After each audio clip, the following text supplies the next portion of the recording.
شوية دردشة بقى في مطبخنا عن حكاياتنا مع العملاء بتوعنا. بصوا يا جماعة، من العملاء برضو اللي يعني الحمد لله ان هي خرجت من الجروب فورا. آه وكان سؤالها بصراحة في منتهى السخافة. يعني واحدة كده كلمتني: مساء الخير، انا المهندسة فلانة الفلانية. انتوا هتعرفوا انا بقول الكلام ده بالتفصيل ليه بعد شوية. فالمهم جيت قلت لها تمام، اهلا بحضرتك، خير؟ قالت لي انا عايزه محشي، يعني حمام محشي. قلت لها تمام. في الوقت ده كنا بنجيب الجوز الحمام من عند الراجل، يعني الواحده الجوز كان ب 110 او ب 120، يعني الواحده واقفه حوالي ب 60 جنيه او حاجه زي كده. فكنا بنبيع الواحده تقريبا ب 80 جنيه. يعني وده طبعا سعر بالنسبه للناس اللي كانوا موجودين في الوقت ده، سعر تنافسي زي ما بيقولوا. فجايه وهي بتسالني، فقلت لها ان الواحده الحمامه ب 80 جنيه. قالت لي الواحده يعني مش الاتنين؟ والله كان نفسي اقول لها بس بلاش تقولي مهندسه.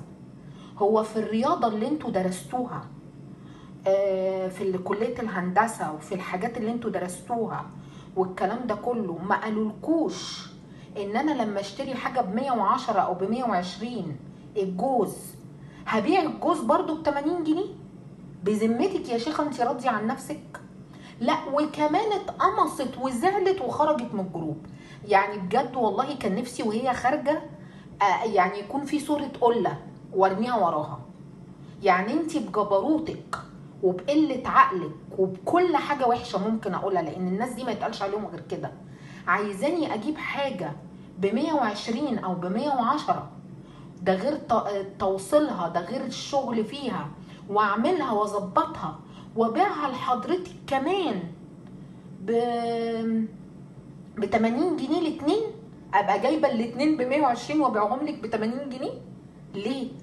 ده انا لو سفيهه، لو مجنونه ومحتاجه ادخل يعني مستشفى امراض نفسيه مش هبيعهولك كده. خدوا بالكم اللي بتعملوه.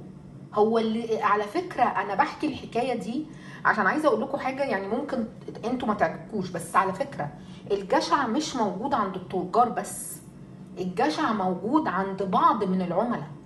في عميل عايز ياكل ببلاش، في عميل عاوز يضحك على المكان، في عميل عايز ينصب. والموضوع ده يشهد عليه ناس كتيره جدا اشتكوا ان في عملاء بتطلب اكل وبتنصب وما بيتحاسبش.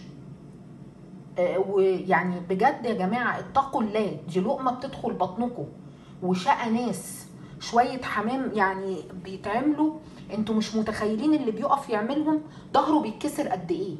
فيعني اتقوا الله، اتقوا الله في اللقمه اللي بتدخل بقكم وبق اولادكم، بل ما يوصلش الفجر لكده. يعني والله بجد هي كويس انها خرجت من نفسها. شكرا ان انتوا سمعتوا الفضفضه بتاعت كل يوم بتاعت العملاء بتاعتي، ميرسي قوي.